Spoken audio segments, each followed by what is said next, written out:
Welcome to The Hot Dish. I'm Heidi Heitkamp.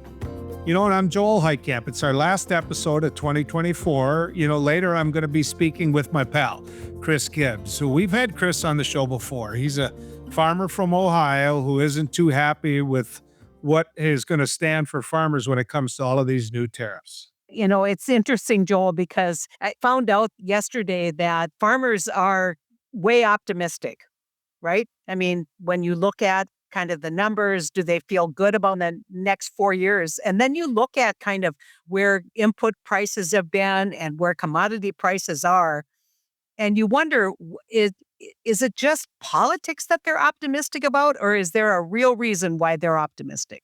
Yeah, if I know anything about Chris, he'll have some opinions on that and Yeah. some things that should be followed. I mean, here's a Republican that turned into a Democrat, which is just the opposite of what we're seeing happen in rural areas. Heidi, I know we have some listener emails as well. Have at it, Joel. Some folks in South Dakota wrote in with, "We are Democrats, but our children have married into Republican-led families and we feel we're losing them. Do you have any advice?" I'll let you go first, Heidi. Yeah, I bet you would. I should have read the question right away, right away. I missed an opportunity here, Joel. I think the best bit of advice that I have is to focus on what's really good about your in-laws and don't pick a fight during holidays and, be strong in your opinions, but not judgmental towards somebody's spouse. Well, And so, the advice I always give is let's just not talk politics. yeah. But I mean, that's if you're thinking about the farm economy, if you're thinking about kind of even, who's going to make decisions for the school board, you're talking politics. You're talking about who's governing America. And so I'm not a big believer in taking all of that off the table. I am a big believer in having respectful discussions. Yeah, but there's always that one family member, Thomasine, Yeah. that'll inject politics in and get everybody riled up and everybody started and Hot stirs, hot stirs. yeah, exactly. And so I get it. My advice to them is an individual that has two son-in-laws. One I knew was a Democrat. In fact, probably a bigger Democrat than what I am. But he comes from up in that Iron Range, kind of big lakes area of northern Minnesota. My other one came from a Republican family, or at least his father's side was. And he just didn't involve himself in public policy. He didn't. And you can still see it to this day. You can see that I think he votes pretty much Democrat. He walks in the parades with us, all of that. But, our sister Julie's husband, Heidi, is another good example. I mean, Yeah. Richie was a rock solid Republican. He used to just shake his head at us. Yeah. Well, I remember when I first was dating Darwin, I was running for office. I mean, I was running as a Democrat on the statewide ballot for state auditor. I was young, 28 years old, and went to see Darwin's grandmother for some kind of holiday event. And I walked in the door and she goes, "Well, there she is, the little Democrat."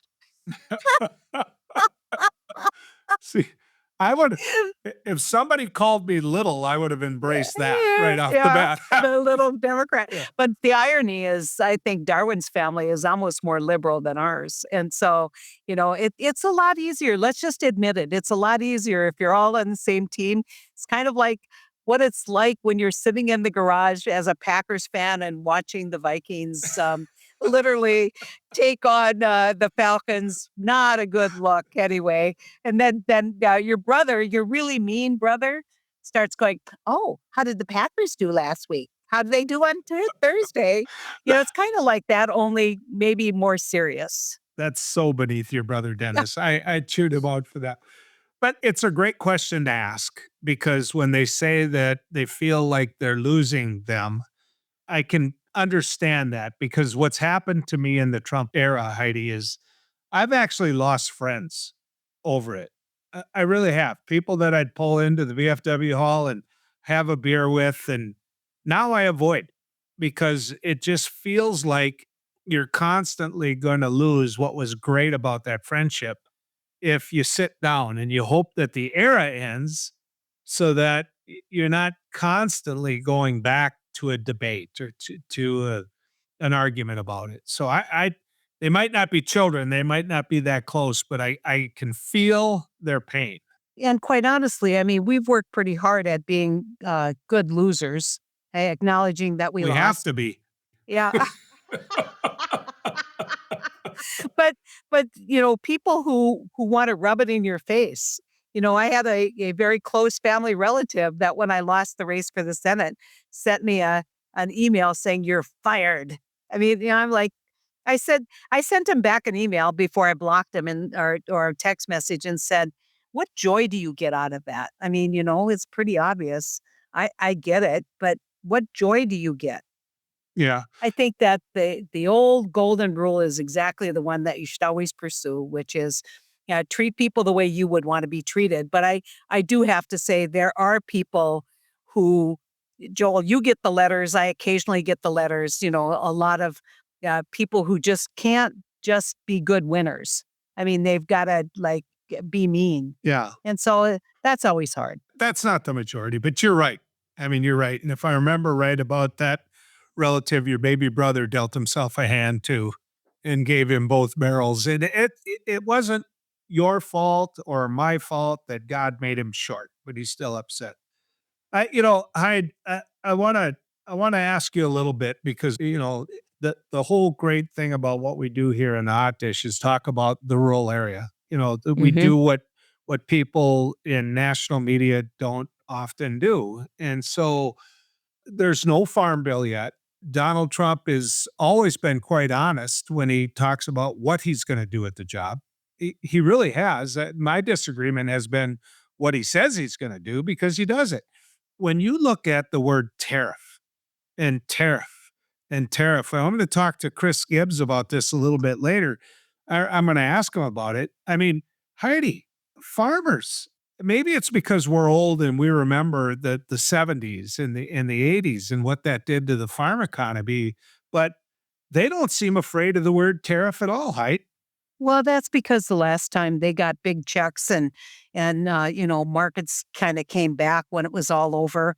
It didn't change anything other than it encouraged Brazil to burn down more rainforest and plant more soybeans. And anytime you lose a market or become an unreliable market partner, there's damage going to be done to your brand and damage done to your opportunities. And we can talk about whether there's going to be compensation, but my concern more is long term.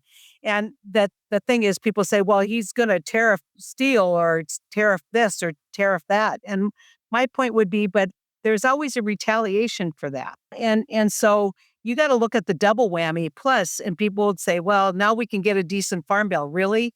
There's 20 members of Congress who will never vote for a farm bill. Guess what? They're all Republican. And so this farm bill is going to have to be a compromise. And they're having a hard time right now as we talk, basically coming up with an idea for an extension of the existing farm bill. But you don't get a farm bill unless it's bipartisan. And, I know Bozeman very well. He's going to be chairing the Ag Committee. Good guy. And he's going to understand that. But I think the challenge here won't be so much the Senate. I think it's going to be the House. And can we just mention Amy Klobuchar is going to be ranking member on agriculture, and she's well known for her work working across the aisle. So what I'm trying to build to and what I'm going to talk to Chris a little bit about is the infrastructure that goes along long term with these tariffs. So I mean, if you're China, you're looking at who can raise soybeans. And then you start looking at Brazil. And then you start thinking about Brazil and saying, well, if we can't buy from America without these being the rules, let's buy from Brazil and see if they're going to be a little kinder to us. Well, the next thing you know, you're building ports in Brazil. Well, that's a long-term investment. I mean, you start putting up ports where you're going to do trade in Brazil, you're not just going to shut those down for years at length. And yet the farmers that I talk to don't see that as a threat. The other thing that farmers are saying is he won't do it. It's just a negotiating ploy. And, I learned from a very experienced trial lawyer once when I was lawyering. And I said, well, let's tell him we're sue him. He goes, you ready to sue him? I said, not today. I just want them to know we'll sue him. They go, never say you'll sue them unless you're willing to sue them. Unless you got the complaint drafted. And I think the same thing is true. I mean, you can't threaten tariffs and then back away. And based on his interview with Meet the Press, he has no intention of backing off tariffs.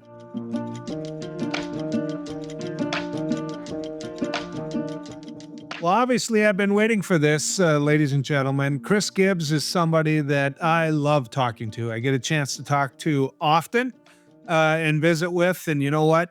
Mr. Gibbs is somebody who, well, quite frankly, made the right choice in life, as far as I'm concerned. But Chris Gibbs, farmer, former Republican, now Democrat, joins us. Chris, how the hell are you? I'm really good here in West Central Ohio. Kind of mushy out there today, but I'm glad to have the crops off.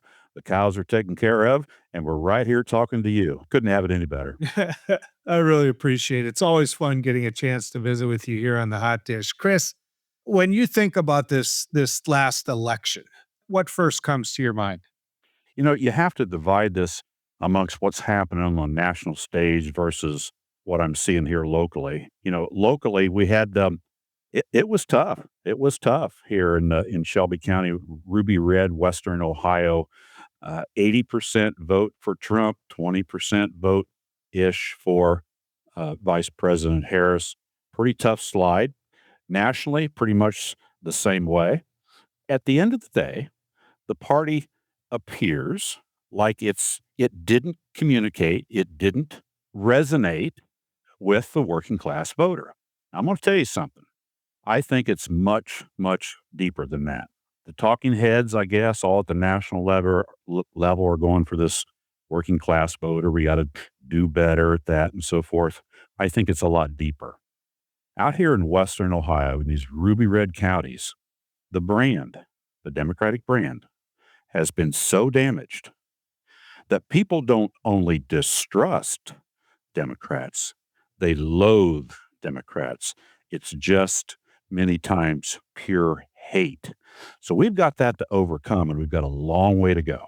Well, and I think you're right. I mean, I live that very same life in the rural area that I'm at, and it seems as though, to me, Chris, that oftentimes the rural Democratic message is getting confused with the urban Democratic message, and I'm curious what your thoughts are on that. Well, you're right on that. And, you know, we often talk in this space, those of us trying to bridge that urban rural divide, that there's some kind of a great difference. I'm not sure there's really a difference in what people are interested in. Everybody's interested in good health care. Everybody's interested in low crime. Everybody's interested in clean water. But somewhere along the line, particularly in these Republican rural red counties, listen, these are values voters here. These are values voters, and these folks will vote for their values, whether it's gun control, whether it's abortion, whether it's same sex marriage, whether it's religion. You click it off, whatever. That's how they're going to vote. And I don't care what policy a Democrat candidate brings or national party brings to rural counties. I don't care if you're going to bring them a new fire station. I don't care if you're going to bring them child tax credits. I don't care if you're going to cut ribbons on this or that, CHIPS Act, whatever. They'll take your trinkets. They'll take that stuff.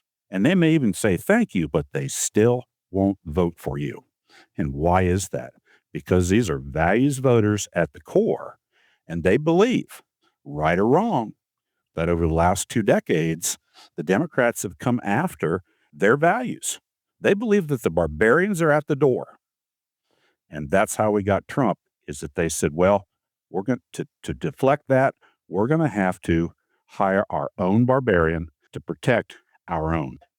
Sherrod Brown to me is an indicator that what you said is spot on, that you nailed it.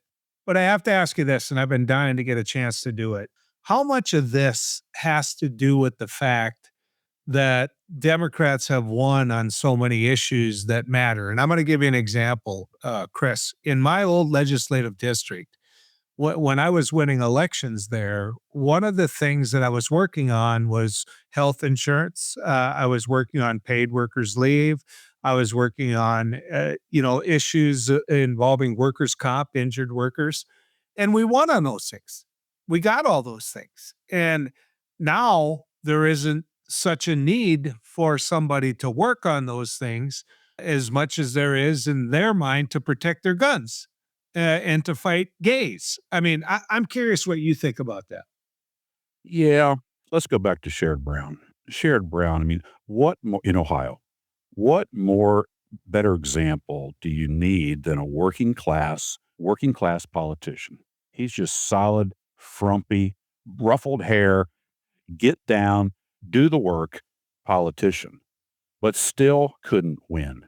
And again, I go back to these values. Sherrod Brown was swept along from the national stage, from the national current that had framed Democrats as far left, outside of the mainstream of what was important to rural Americans, to Ohio voters as well.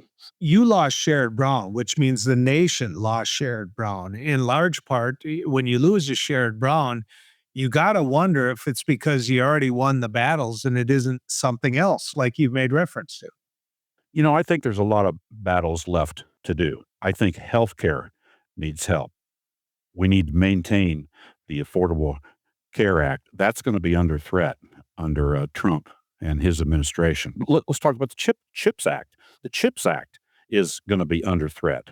We never got Build Back Better partly because of Joe Manchin and Sinema. So there's plenty left to do. Certainly, we've made strides, but as Democrats, but there's certainly plenty left to do. But Democrats aren't able to make that case because voters don't trust them on the values level. They just don't trust them. They don't trust the brand.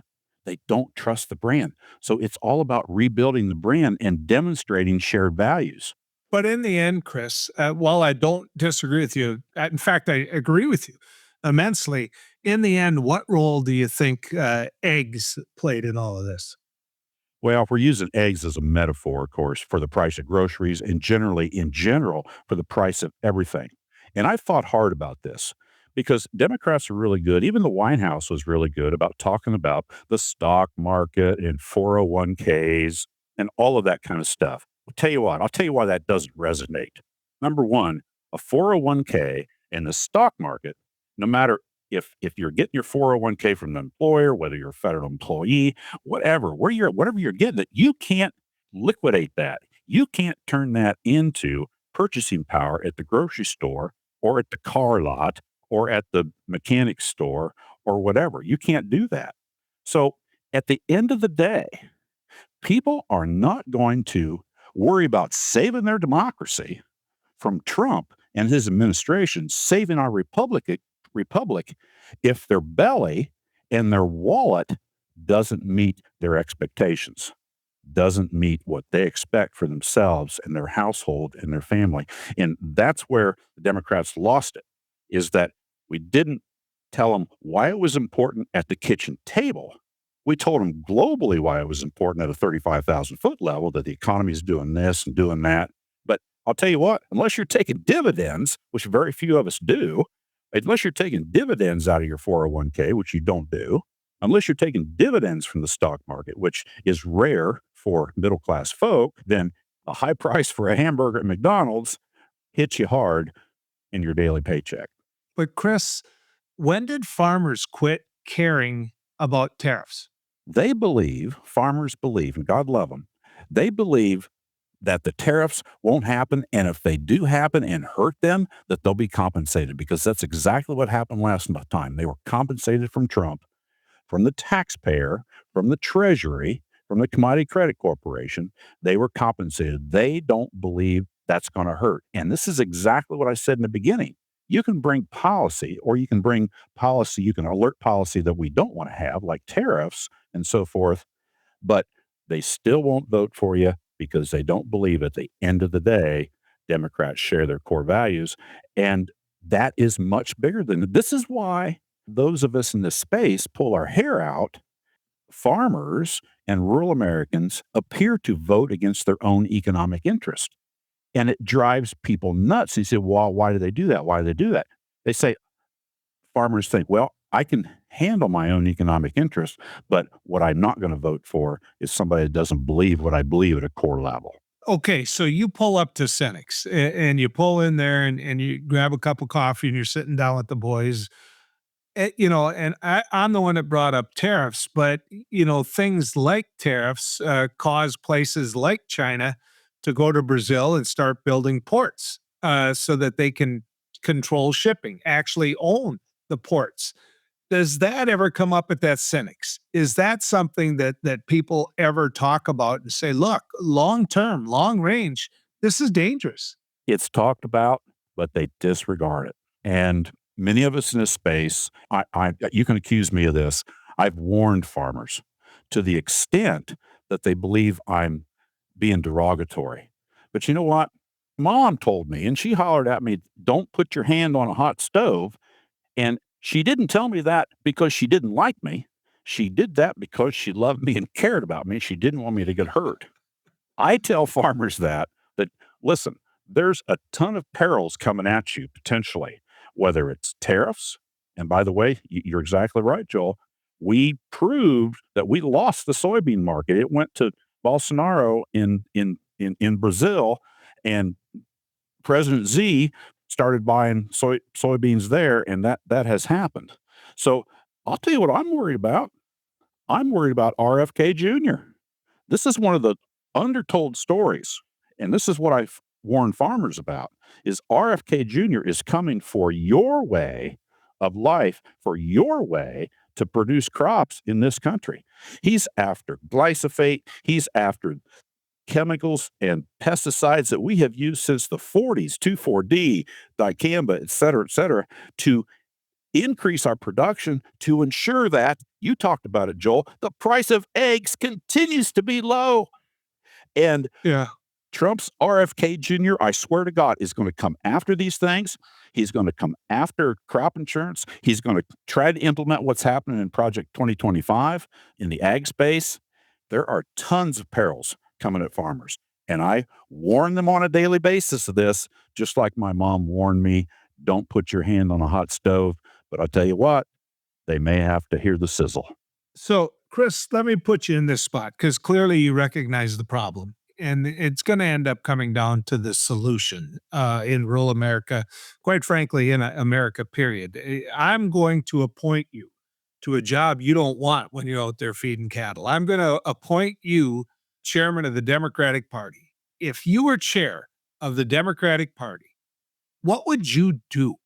What I would do is to, number one, make the Democratic Party complete throughout the whole United States to support state parties. And we've got a new DNC chairman coming up here. And a number of these candidates for the Democratic National Committee chairperson has talked about this. A number of the candidates have, is that every state has to be supported. And I don't mean just every state, I mean every county has to be supported.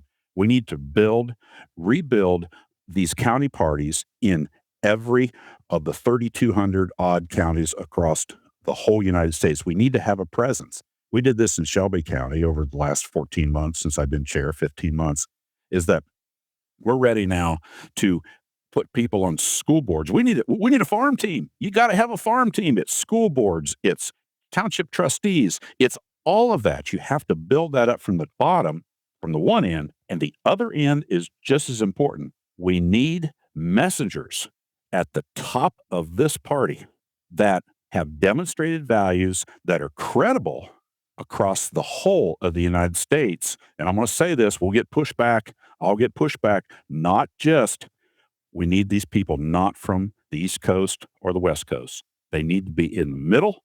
They need to be in the moderate middle. They need to be in ruby red America, in rural America, and they have to have demonstrated values. They have to be people that are feeding cows. That's a metaphor. Not everybody has to feed cows, but they have to be people that have experienced what the voters were going after, the working class voters have experienced. They can't be somebody that has never experienced it.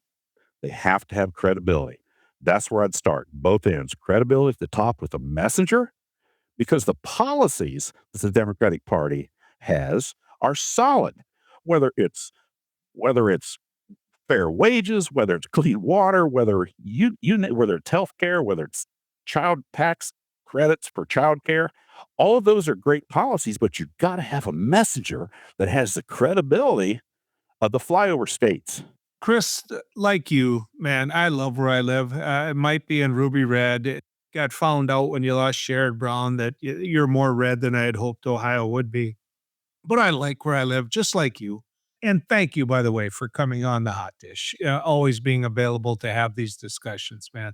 You're more than welcome. You know what? Merry Christmas to you, buddy. Merry Christmas. Take care.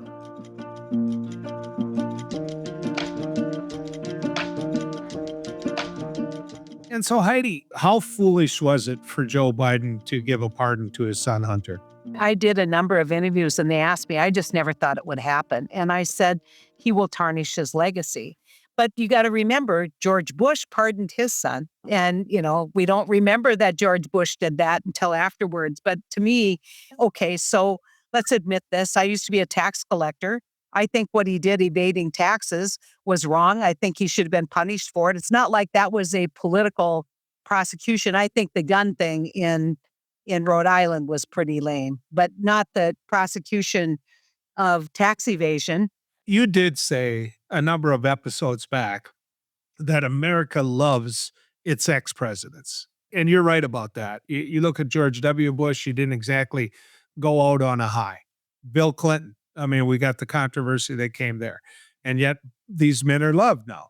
I don't know if we're in a different time with this president, but what I will tell you is I don't think it tarnishes his legacy as much as what it gives the other side something to argue about when they do what they were going to do anyway, which is pardon a bunch of the January 6th insurrectionists, which is pardon themselves.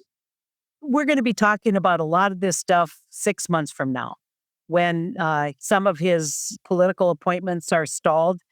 I don't think that saying right off the bat that you're going to not require FBI background checks for people who are going to sit in the highest seats in the land is necessarily a good look. But Joel, I've quit predicting what's going to outrage the public.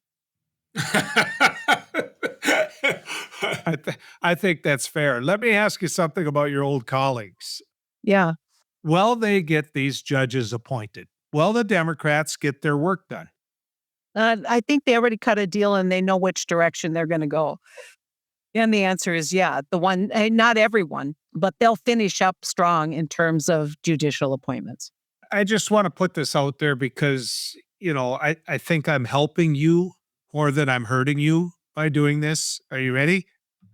Okay, so turkey, ham, prime rib, in Sue's case, meatballs, crown roast, all of those things can be considered goose. Ugh. Those could be, yeah, that is right. But all of those things could be traditional Christmas food. Agreed? Mm-hmm.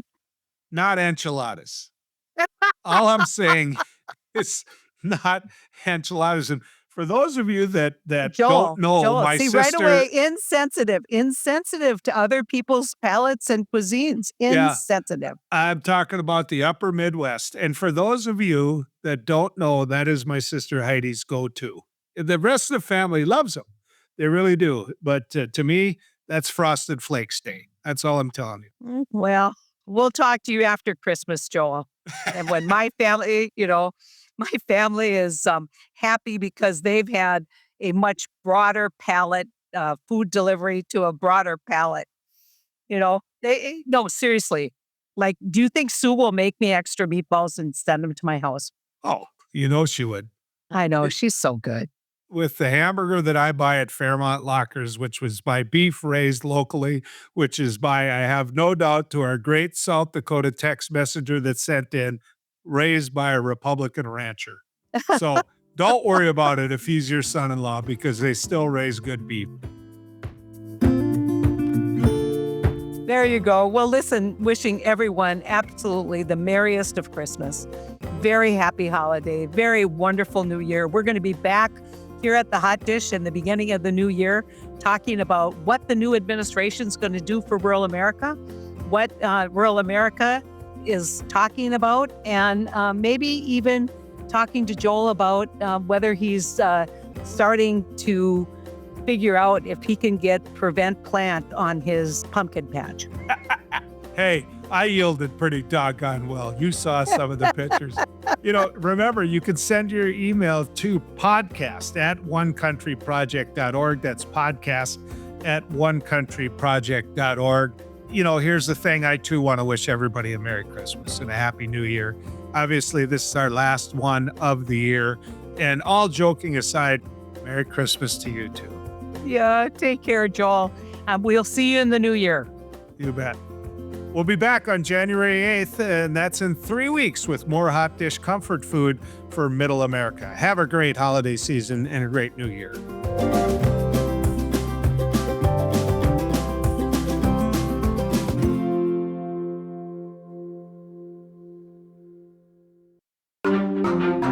Topica.